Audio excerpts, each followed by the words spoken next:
কাকতাড়ুয়া সেলিনা হোসেন। রাত পোহালে দিনের আলো, সূর্যি ডুবলে আঁধার, ওর কাছে দুটোই সমান। হাটে মাঠে ঘুরে বেড়ায়, ঘুরতে ঘুরতে যে কোথায় যায় সে হিসেব রাখে না। ওর কাছে পূর্ব পশ্চিম উত্তর দক্ষিণ সব সমান। মনে করে যেদিকে দুচোখ যায় সেদিকেই ওর জন্য রাস্তা খোলা। পথ ওকে ডাকে, আয়। ও হেসে বলে, এই তো এসেছি, দেখ আমাকে। পথ ওকে দেখে, মাঠ ঘাট ওকে দেখে, ওর মনের আনন্দে দু পায়ে পথের ধুলো মাখে। কিসে যে ওর আনন্দ, কিসে কান্না, কেউ বুঝতে পারে না। ও বোঝে অনেক, সবার মাথার ওপর দিয়ে ওর দৃষ্টি ছুটে যায়। ও তাকিয়ে বলে, দেখ আমাকে। সবাই ওকে দেখে, ওকে দেখা কারো ফুরোয় না। ও এমনই, এই দিন যাপনে ওর কোনো কষ্ট নেই। ঘুমোবার জায়গা নেই তো কি হয়েছে, দোকানের বারান্দা আছে, গাছের তলা আছে, হাটের চালা আছে, ঘাটে বাঁধা নৌকা আছে। নৌকার ছাইয়ের ভেতর দিব্যি ঘুমিয়ে থাকা যায়। আর সেসব কিছু না পেলে গেরস্ত বাড়ির কাছারির বারান্দা আছে, আছে দরজাবিহীন ঢেকি ঘর। টুক করে ঢুকে পড়ে গুটিসুটি শুয়ে থাকা যায়। গেরেস্তের উঠোনের খড়ের গাদা আছে, খড় বিছিয়ে শুয়ে পড়লে কেউ দেখতে পায় না। অনেক রাতে ঘুম ভাঙলে মাথার উপরে তারাভরা আকাশটা দেখতে পায়। পাশ ফিরে শোবার সময় টের পায় নেড়ি কুকুরটা খড়ের ওমে গা ডুবিয়ে ওর পাশে শুয়ে আছে। ওকে নড়তে দেখে আলতো করে গা চেটে দেয়। ভালোই লাগে ওর। ও আবার গভীর ঘুমে তলিয়ে যায়। এমনই রাত কাটে ওর। রাত নিয়ে ওর কোনো ঝামেলা নেই। সব বেলার ভাত নেই তো কি হয়েছে, ফল পাকুড়ি আছে, নদীর পানি আছে, নোলক বুয়ার মুড়ি ভাজা আছে, চায়ের দোকানে কাজ করে দিলে চা বিস্কুট জোটে। ওইটুকু খেয়ে রাত কাবার করে দিতে পারে। তাছাড়া কখনো সখনো গেরেস্ত বাড়িতে ছোটখাটো কাজের ডাক পড়ে, তখন অড়হর ডালের সঙ্গে ভাত জোটে। নইলে কেউ নুন পান্তা দেয়। কারো বাড়িতে চালের আটার রুটির সঙ্গে একটুখানি ঝোল পাওয়া যায়। বিয়ে বাড়ি হলে ভাত মাংস পায় পেট পুড়ে। ওর দিন চলে যায়, এসব নিয়ে ওর কোনো মন খারাপ নেই। ও ভয় পায় না, ভয় ওকে কাবু করে না। আসলে ভয় কি তা ও জানেই না। ও ছোটবেলায় ভূতের গল্প শোনেনি, কেউ ওকে জুজুর ভয় দেখায়নি। ও তো নিজের নিয়মে বড় হয়েছে। যে ছেলে নিজের নিয়মে বড় হয়, ভয়ের সঙ্গে তার দেখা হয় না, ভয় আড়ালেই থেকে যায়। তাই ছেলেটির চারিদিকে খোলা চোখে তাকাতে পারে। কোনো ভয়েই ওকে চোখ বুজে ফেলতে হয় না। ভীষণ সাহস ওর। কেউ যদি জিজ্ঞেস করে, কোথায় যাচ্ছিস বোধা? সোনার ঘরে। সেটা কি? ও হাত উল্টে পা বাড়ায়। ওই প্রশ্নের জবাব ও কাউকে দেয় না। যার ঘর নেই তার চারিদিকে তো সোনার ঘরই থাকে। এটা কি বলে দিতে হবে? মাঝে মাঝে লোকজন এমন বোকার মতো প্রশ্ন করে, দেখে ওর হাসি পায়। হাসতে হাসতে নিজেকে বলে, মানুষের বোকামির সীমা নেই। ও তাইরে নাইরে করতে করতে পথে হাঁটে, গান গায়, গানে বুক উজাড় করে দেয়। গান ওর ভীষণ প্রিয়। আখড়ার গান শুনে ও গান শেখে। একবার শুনেছিল গাইতে পারে। ওর মনে হয় যার ভেতরে গান থাকে সে অনেক কিছু করতে পারে, সে একটা ভালো মানুষ হয়। এসব ভাবতে ভাবতে ও পথের ধারে বসে পড়ে। ওর পায়ের কাছে মরা শামুকের খোল পড়ে থাকে। ও বুড়ো আঙুলের মাথায় সেটা তুলে নিয়ে নাচতে থাকে। নাচাতে নাচাতে ও ঘাসের ওপর শুয়ে পড়ে। ওর পা উঠে থাকে আকাশের দিকে। ও হাত দিয়ে রোদ আড়াল করে, ভাবে এমন মজার খেলা বুঝি আর হয় না। ও হাতের ফাঁক দিয়ে দেখতে পায় শামুকের খোলাটা, আর পুরো আঙুলে টুপির মতো লাগছে। লোহার টুপি। বুড়ো আঙ্গুলটা যদি একটা মানুষ হয়, তাহলে খোলটা মানুষের মাথার একটি অন্য রকম টুপি। মানুষটা বুঝি যুদ্ধ করার জন্য তৈরি হয়েছে। ছেলেটা এমন ভাবনায় নিজের চারপাশ ভরিয়ে তোলে। ওর দিন এভাবে চলে। কারো ক্ষেতে কামলা খাটে, কারো গরু চড়াই, কারো মোটা বয়। জেলে নৌকায় মাছ ধরে, মুদি দোকানে বসে কেনাবেচা করে, চায়ের দোকানে চা বানায়, খদ্দেরের সামনে চায়ের কাপ নিয়ে যায়, ধান খেতে নিড়ানি দেয়, আরো কত কি। ওর কাজের শেষ নেই। গায়ের লোকে বলে ও পাগল হয়নি, শক্ত হয়ে গেছে। জমি শক্ত হয়ে যাওয়া যাকে বলে। চোখের সামনে মা বাবা, চার ভাই বোনকে মরে যেতে দেখে কেউ কি নরম থাকে? নাকি থাকতে পারে? তার জীবনটা তো আর স্বাভাবিক নিয়মে চলে না, চলার উপায় থাকে না। কলজি খুবলে খায় শকুন, ও দুঃখকে হিংস্র শকুনই ভাবে। এসব ভাবলেও মগজের ভেতরে শুনতে পায় শকুনের পাখা ঝাপটানি, শকুনের শক্ত চঞ্চুর ঠোকরানোর শব্দ। ওর সামনে জেগে ওঠে একটি ভয়াবহ কুটিল রাত। কিরকম ঘুটঘুটে অন্ধকারে ছিল সে রাত। নিস্তব্ধ গ্রাম, মাঝে মাঝে ভেসে আসে কুকুরের কান্না। মনে হয় কেউ যেন সে শব্দ দিয়ে বুননি কাঁদছে। সেই শব্দের বিনুনি পেঁচিয়ে রাখে বুকের চারপাশ। হঠাৎ করে কোনো বাড়িতে কান্নার রোল উঠলে ওর মনে হয় আকাশ ফুটো হয়ে একটা কঠিন বজ্রপাত ঘটে যাচ্ছে একের পর এক। ঘরের ভেতরে ওর বাবার শরীর মোচড়াতে থাকে, মোচড়াতে মোচড়াতে স্থির হয়ে যায় চোখের মণি। ঘরে একটি মাত্র কুপি, ফুরিয়ে আসছে তেল। ঘরে কেরোসিন নেই যে কুপিতে আর একটু তেল দেয়া যাবে, কিংবা কুপিতে তেল দিতে হবে। পাশের ঘরে চাচির কাছে গিয়ে তেল চেয়ে বলতে হবে, এমন কিছু চিন্তাও করতে পারেনি। তখন তো এসব ভাবনার সময় ছিল না। ও দেখতে পাই এক পাশে পড়ে আছে মা, তার বুকে ছোট তিনু। তিনুর বয়স ১.৫ বছর, রোগা প্যাকাটির মতো শরীর। বোঝা যাচ্ছে না যে ও বেঁচে আছে কিনা। ও তিনুর গায়ে হাত দিয়ে শিউরে ওঠে। ঠান্ডা হয়ে গেছে শরীর, ওর বুকটা ধক করে ওঠে। তিনু ওর কোলে উঠতে খুব ভালোবাসতো। ওকে দেখতেই দুহাত বাড়িয়ে আ আ শব্দ করত। ও ওকে বুকে নিয়ে উঠোনে নেমে যেত, ঘুম পাড়ানি গান গাইতো। ওর কাঁধে মাথা রেখে ঘুমিয়ে যেত তিনু। এখনো কি করবে? তিনুর জন্য কি একটা গান গাইবে? গান শুনে কি জেগে উঠবে তিনু? ওর কোলে ওঠার জন্য হাত বাড়িয়ে দেবে? ছেলেটির বুক খালি হয়ে যায়। দেখতে পাই ঘরের অন্য পাশে মেঝেতে পড়ে আছে শিলু আর তালেব, ওর ছোট দুজনে, দুজনে পিঠাপিঠি। ওদের সঙ্গেই তো ছেলেবেলাটার খেলাধুলো, ঘুরে বেড়ানো ছিল।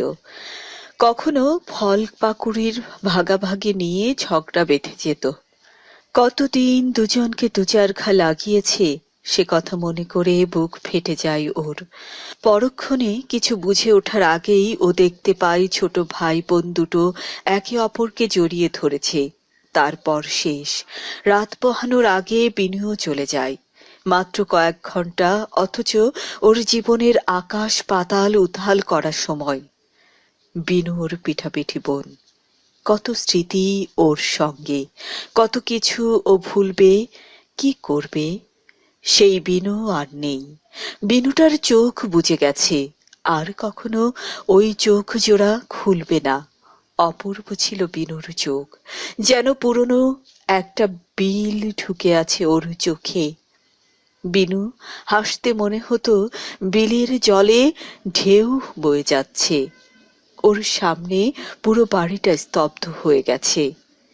এক সময় রাত পোহায়, সকাল হতে ও ঠান্ডা নিষ্প্রাণ শরীরগুলো হাত দিয়ে দেখে সব জমে শক্ত হয়ে গেছে। ও বুঝে যায় জমে শক্ত হয়ে যাওয়া মানে মৃত্যু।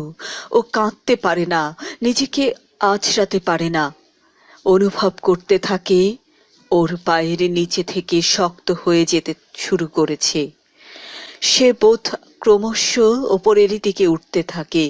প্রথমে পায়ের পাতা, তারপর হাঁটু, উরু, কোমর, পেট, বুক, পিঠ, গলা, নাক, চোখ, কপাল এবং চুল শক্ত হয়ে গেছে।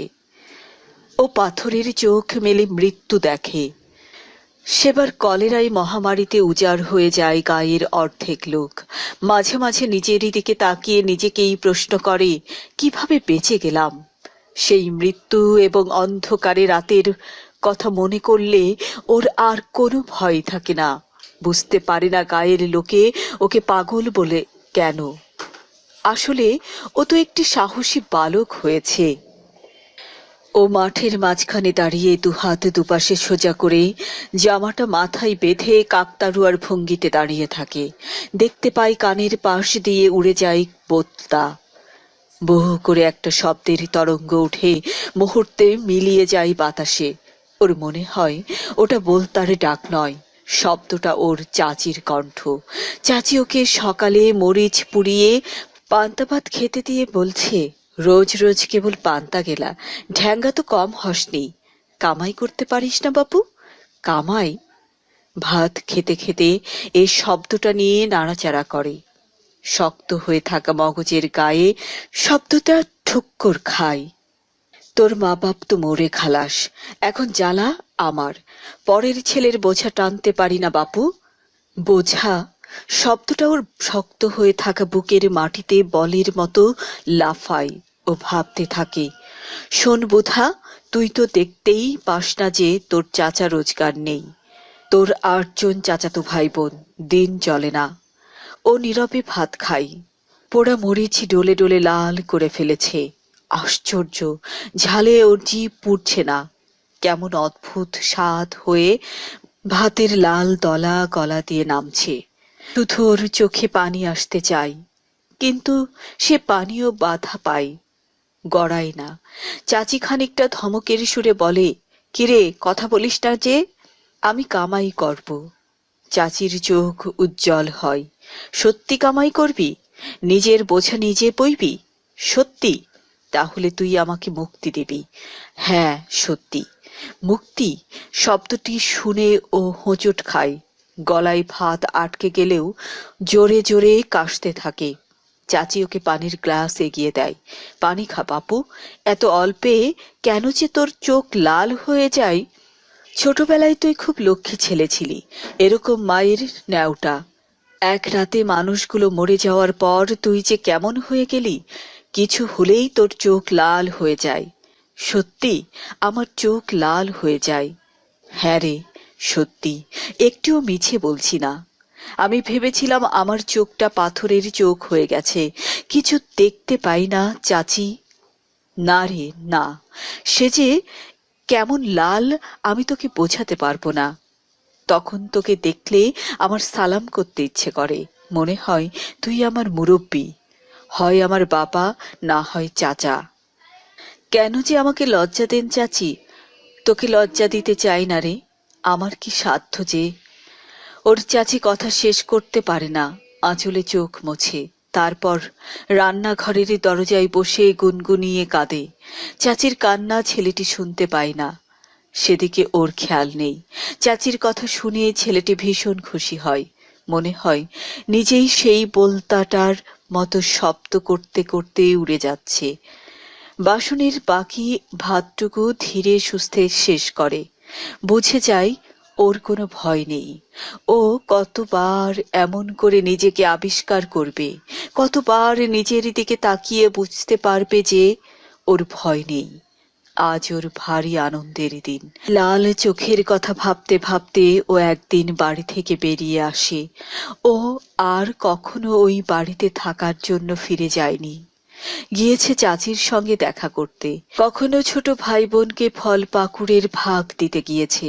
বারান্দায় বসে দুদণ্ড গালগপ্প করেছে। চাচি আঁচল দিয়ে ওর মুখের ঘাম মুছিয়ে দিয়েছে। বোনেরা পানি দিয়েছে, গুড়মুড়ি দিয়েছে।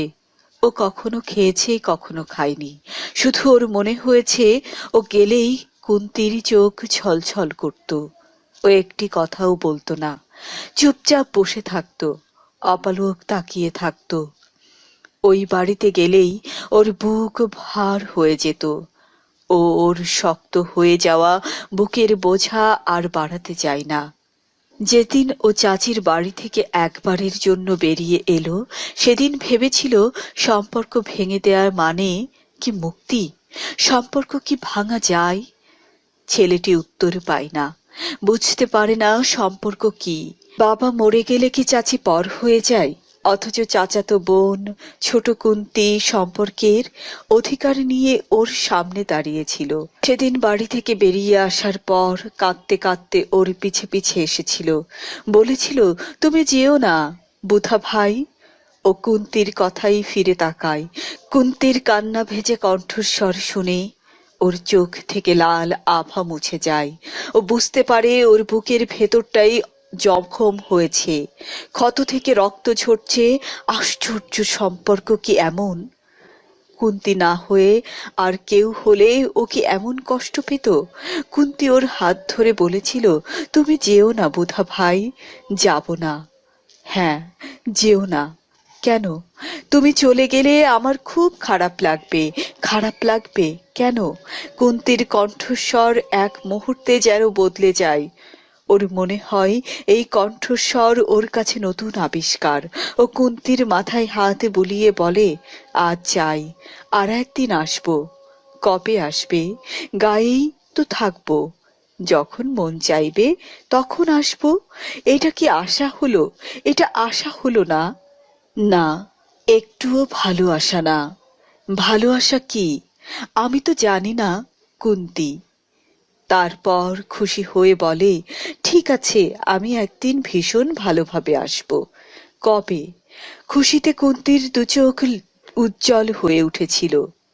কবে আসবে বুধা ভাই? তোর বিয়ের সময়। বিয়ে? আমার তো বিয়ে হবে না। বড় বুয়াদেরই তো বিয়ে হয়নি, আমাকে কি বিয়ে করবে? করবে করবে, দেখবি লাল টুকটুকে বর আসবে তোমার মতো। ধুত বোকা, আমার মতো হবে কেন? আমি কি একটা ছেলে হলাম? আমি তো এখন পথের ছেলে, এতিম। অনেক সুন্দর, অনেক ভালো বর পাবি তুই। কুন্তির চোখ দিয়ে ঝরঝর করে জল গড়ায়। ও কাঁদতে কাঁদতে বলে, তোমার মতো কেউ ভালো নয়। বুধা বলে, আমি যাই রে কুন্তি। তুই বাড়ি যা, চাচি দেখলে তোকে বকবে। আমি চাই না আমার জন্য তোকে বকা খেতে হোক। কুন্তি পথের মাঝখানে দাঁড়িয়ে চিৎকার করে কাঁদে। ছেলেটি পেছনে তাকায় না। ওর মনে হতে থাকে কুন্তি যেন চিৎকার করে বলছে, তোমার মতো কেউ ভালো নয়। ও বুঝতে পারে না, ও যদি এতই ভালো হবে তবে চাচি কেন ওকে সইতে পারত না? তাহলে সম্পর্কটা কি এমন যে কারো কাছে ভালো, কারো কাছে খারাপ? ভাবতে ভাবতে ও মাঠের মাঝখানে কাকতাড়ুয়া হয়ে দাঁড়িয়ে থাকে। এটা ওর খেলা। এমন ভঙ্গিতে দাঁড়িয়ে থেকেই ও মানুষের আদর পেতে চায়। এই খেলা খেলতে খেলতেই ও বড় হতে চায়। ও দেখে কাঠ ফাটা রোদে দাঁড়িয়ে থাকলে একসময় ওর মাথার ওপর শকুনের ছায়া নেমে আসে। ওকে দেখলে শকুন বুঝে মনে হয় মরা মানুষ। তাল গাছের ওপর থেকে সাঁই করে উড়ে আসে। আসলে কাকতাড়ুয়ার ভেতর ও গায়ের বেশিরভাগ মানুষকে দেখতে পায়। ওরা এমনই কাকতাড়ুয়া, ছন্ন ছাড়া পথে ঘাটের হাট বাজারে। বাড়ি নেই, পেট ভরা ভাত নেই, শুধু গায়ের কয়েকটা মানুষ শকুনের মতো কাকতাড়ুয়া ওদের ভয়ে ততস্থ থাকে। গায়ের লোকে ওর নাম দিয়েছে কাকতাড়ুয়া। নলুক বুয়া ডাকে ছন্ন ছাড়া।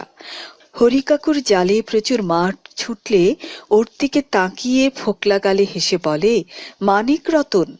পাকা ধান কাটার সময় জয়নাল চাচা ওকে বাবা ছাড়া কথা বলে না, বলে সোনা বাবা। হাটের দিনে ডালা ভরা বাজার নিয়ে বাড়ি ফেরার পথে হাসিম মিয়া বলে, ও খোকন বাবু, আজ তুই আমার বাড়িতে ভাত খাবি। লোকটা বেশ সওদা করতে পারলে আত্মহারা হয়ে যেত। গায়ের গোবর কুড়ানি বুড়িটা ওকে গোবর রাজা বলে ডাকে। অনেকদিন ও বুড়িকে গোবর কুড়িয়ে দিয়েছে। ওর তো অনেক নাম, এতেও ভীষণ খুশি। ওর মনে হয় ভালোই তো, যার যা খুশি সে নামেই আমাকে ডাকুক। একজনের অনেক রকম নাম থাকলে সে সব নামের ভেতর দিয়ে অনেক রকম মানুষ হতে পারে।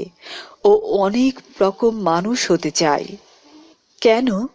যেমন কুন্তির ভাবনার মতো ভালো, নোলক বুয়ার ভাবনার মতো সাহসী, চাচির কথার মতো লাল চোখের মানুষ, ভরা মাছের জাল টেনে তুললে হরিকাকুর দু চোখের বিস্ময়ে লেখা হয় একটি শব্দ, শক্তিশালী। আর কি? বিশ্বাসী? হ্যাঁ। পরোপকারী? হ্যাঁ। সহৃদয়? হ্যাঁ। বন্ধুসুলভ? হ্যাঁ। আর কি? সব কিছু, সব কিছু। ও ভাবতে ভাবতে ছুট দেয়, মাঠ পেরিয়ে, ঘাট পেরিয়ে, নদী পেরিয়ে ছুটতে থাকে। ওর কল্পনায় ভেসে ওঠে তেপান্তরের মাঠ, পক্ষীরাজ, ঘোড়া, 7 সমুদ্র, 13 নদী। এভাবে ওর দিন ভালোই কাটছে। চাচির প্রতি ও কৃতজ্ঞ হয়ে ওঠে, ভাবে চাচি ওকে মুক্তির কথা বলে স্বাধীন মানুষ হওয়ার স্বপ্ন দিয়েছে। কি মজা! স্বাধীন মানুষ, স্বাধীন মানুষ। ও স্বাধীন মানুষ বলতে বলতে বাজারে এলে হাবু দোকানদার ভ্রু কুঁচকে জিজ্ঞেস করে, কি বলছিস রে বুধা? স্বাধীনতা, স্বাধীনতা। দূর বোকা! ছেলেটি ঘাড় বাঁকিয়ে বলে, স্বাধীনতা ভীষণ আনন্দের, স্বাধীনতা খুব দরকার। আমি তো এখন স্বাধীন মানুষ। দোকানদার নিজের কাজে মন দিতে দিতে বলে, ছেলেটার পাগলামি গেল না। একদিন ও কাকতাড়ুয়া খেলার সময় দেখতে পায় গায়ে মিলিটারি এসেছে। ও আগেই শুনেছে দেশে যুদ্ধ লেগেছে, মিলিটারি শহর গ্রাম জ্বালিয়ে পুড়িয়ে ছারখার করে দিচ্ছে। কিন্তু মিলিটারি কেমন, তেমন কোনো ধারণা ওর ছিল না। থাকবেই বা কি করে? এর আগে গায়ে তো কখনো মিলিটারি আসেনি। এসেছে পুলিশ। পুলিশ দেখে ওর ভয় লাগেনি। উল্টো পুলিশ গায়ের রবিচোরকে ধরে নিয়ে যাওয়ার সময় ওরা অনেক ছেলে মেয়ে ওদের পিছে পিছে থানা পর্যন্ত গিয়েছিল। হল্লা করে যেতে সেবার ওর বেশ মজাই লেগেছিল। কিন্তু এবার মিলিটারি আসে জিপে করে, গুলি ছুটতে ছুটতে। বুটের শব্দ যেন চরচর শব্দে ফুটছিল, যেন যেখানে পা পড়ছে সেই মাটি ফেটে চৌচির হয়ে ফুটছে। ও দূরে দাঁড়িয়ে অবাক হয়ে তাকিয়ে থাকে। বড় সড়কের মাঝ বরাবর মিলিটারির জিপ থেকে ওরা ঝাঁপিয়ে নামে। ও ওদের বাজারের দিকে ছুটে যেতে দেখে।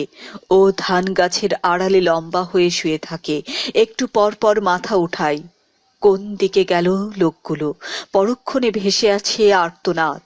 একটু পর বাজারের চালাগুলো দাউ দাউ পড়তে থাকে। ও আতঙ্কে ধান ক্ষেতের কাদায় মিশে যায়। অবাক কাণ্ড! ও বুঝতে পারে ওর মাথার মধ্যে দিয়ে দ্রুত অনেক কিছু পার হয়ে যাচ্ছে। মিলিটারি চলে গেলে ও ছুটে বাজারের সামনে এসে দাঁড়ায়। কেউ কেউ হয় আগুন পুড়ে, না হয় গুলি খেয়ে মরেছে। অনেকে মারা যায়নি, কিন্তু আহত হয়েছে। যারা বেঁচে আছে তারা ছুটোছুটি করে আগুন নেভানোর চেষ্টা করছে। ও নিজেও একটা মাটির হাঁড়ি নিয়ে ডোবা থেকে পানি আনে। পানি আনতে আনতে ওর রাগ বাড়তে থাকে। ওর মনে মনে ফুঁসতে থাকে প্রতিশোধ নেয়ার কথা। ওর বুকের ভেতর ডুব ডুব শব্দ তোলে। এক সময় আগুন নিভে গেলে আধা পোড়া বাজারটার দিকে তাকিয়ে ওর চোখ লাল হয়ে থাকে। একজন ওকে বলে, কি হয়েছে বুধা? কিছু না। আগুনে পোড়াই তোর চোখ লাল হয়ে গেছে। আমার কিছু হয়নি, আমার সঙ্গে চলো, আমার বাড়িতে থাকবে। না, আমি এই বাজারে থাকবো। আধা পোড়া ঘরের ছাদের নিচে আমি ঘুমাতে পারবো। লোকটি হা করে থেকে মুখ ঠেংচিয়ে বলে, তুই মানুষ হবি না? মানুষ হব না, মানুষ হব না, মানুষ হব না বলতে বলতে ও আবার ছুটে যায়। ও বুকের ভেতরে ভীষণ কিছু জাগিয়ে উঠলেও নদীর ধারে গিয়ে দাঁড়ায়। কানে পেতে নদীর কুলকুল ধ্বনি শোনে। জলের দিকে এক দৃষ্টিতে তাকিয়ে থাকলে ওর দৃষ্টি জমাট হয়ে যায়। পরদিন গায়ের অনেক মানুষ ঘর বাড়ি ছেড়ে পালাতে থাকে। ও প্রথমে নোলক বুয়ার কাছে ছুটে যায়, গিয়ে তো চক্ষু চড়ক গাছে। নোলক বুয়ার বাঁধা ছাঁদা শেষ। কোথায় গেল তার মুড়ি ভাজার সরঞ্জাম? চিংড়া কাঠের ছড়া উঠোনে গড়ায়, মাটির হাড়ি উল্টে ভাঙা পড়ে আছে, মুড়ির টিনগুলো ঘরের চালাই ঝুলছে। বেরোনোর আগে নোলক বুয়া ওকে জড়িয়ে ধরে। ছন্ন ছাড়া আমার সঙ্গে চল। কোথায়? যেদিকে দু চোখ যাই, কোথাও না কোথাও একটা আশ্রয় তো জুটবে, কিন্তু কেন যাব? নোলক বুয়া অবাক হয়ে তাকিয়ে থাকে। তার মোটাসোটা শরীরটা নড়ে, প্রবল বিস্ময়ে বলে, এখন কি জিজ্ঞেস করার সময়? প্রশ্ন করিস যে? দেখলি না কত কি ঘটে গেল? ওরা তো আবার আসবে, তখন যাকে পাবে তাকে মারবে, আমরা কেউ বাঁচব না। সবাই গেলে গায়ে কে থাকবে? শোনো ছেলের কথা, এখন কি এত কথা বলার সময় আছে? তোর হয়েছে কি বলতো? বাপ মা ভাই বোন তো সব গেছে, এখন কি তোর নিজের যাওয়ার শখ হয়েছে? ও নোলক বুয়ার সঙ্গে কথা বলে না। নোলক বুয়া ওর কথার উত্তর দেয়নি। নোলক বুয়া কাজে ব্যস্ত হয়ে যায়। ও নিঃশব্দে বেরিয়ে আসে। ও তো জানে কেউ না থাকলেও একাই থাকবে। কেন পালাবে? যে পালায় সে ভীতু, বোকা। সবার তো উচিত গায়ে থেকে লড়াই করা। লড়াই লড়াই বলতে বলতে ও হাঁটতে শুরু করে। অনেকে তখন পথে নেমেছে।